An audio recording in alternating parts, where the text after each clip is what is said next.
എത്ര വട്ടം അവനെ മർദ്ദിച്ചിട്ടുണ്ടാവും ഈ നരഭോജികൾ, ഈ തെമ്മാടി വർഗ്ഗങ്ങൾ, ഈ നാടിന് വേണ്ടാത്ത, നാട്ടുകാർക്ക് വേണ്ടാത്ത ഈ തെമ്മാടി വർഗ്ഗങ്ങൾ എത്ര പ്രാവശ്യം റിബിനെ മർദ്ദിച്ചിട്ടുണ്ടാവും. ഇതേപോലെയാണ് ഈ ക്യാമ്പസിലെ സകല വിദ്യാർത്ഥികളെയും മർദ്ദിച്ചുകൊണ്ട് ഈ ക്യാമ്പസിലെ SFIക്കാർ മുന്നോട്ട് പോകുന്നത്. എന്റെ പ്രിയപ്പെട്ടവരെ, മാധ്യമ സുഹൃത്തുക്കളെ, നിങ്ങൾ ഈ ക്യാമ്പസിന്റെ അകത്ത് പോയി ആ യൂണിയൻ റൂം എന്ന് ഇവർ പറയുന്ന ആ റൂം ഈ ക്യാമ്പസിലെ ഇടി റൂമാണ്.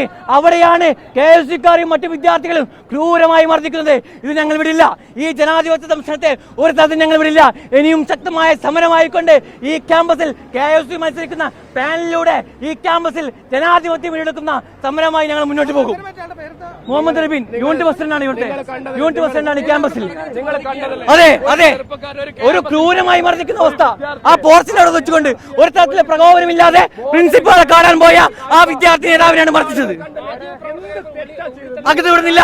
കാരണം ഇത് SFIയുടെ കോട്ട എന്ന് പറയും. കോട്ടയല്ല, നരഭോജികളുടെ സ്ഥാപനം, നരഭോജികൾ താമസിക്കുന്ന സ്ഥലം, ഈ പരിശുദ്ധമായ ഈ ഗവൺമെന്റ് സ്ഥാപനം നരഭോജികൾ താമസിക്കുന്ന സ്ഥലമാണിത്.